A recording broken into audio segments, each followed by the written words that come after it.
ដូងខ្ទិះកូនម្ដងវាមានផ្លែខ្ទិះច្រើនជាង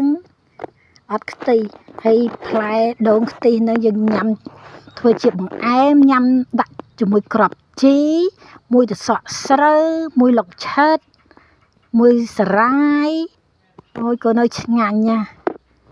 សម្បីយើងចូលសាច់វានឹងទៅក្លុកជាមួយផ្លែបឺក៏ឆ្ងាញ់ដែរសាច់យំឲ្យទៅថតវីដេអូចាប់ថតគឺយំបើអត់ថតអត់យំហ្មងថ្ងៃនេះថ្ងៃអង្គារកូនថ្ងៃអង្គារទី23ខែ12ឆ្នាំ2025កូនជួបអ្នកម៉ែទៀតហើយក្នុងការគណនារោគលេខដែលភាគរយខ្ពស់លេខល្អដែលប្រើក្បួនចឹងជាក្បួនក្នុងការគណនាលេខយូរណាស់មកហើយចាបើកូនបានរៀនសម័យកាលគណិតវិទ្យាសម័យកាលគីមីវិទ្យាដឹងហើយណាការថ្លឹងថ្លែងត្រូវតែមានអង្គសងខាងឆ្វេងស្ដាំនៅចន្លោះសញ្ញាស្មើគឺធ្វើយ៉ាងណាឲ្យស្មើណាថ្លឹងអាតូមដូចគ្នាសម័យកាលគីមីធ្វើមិនបឡង់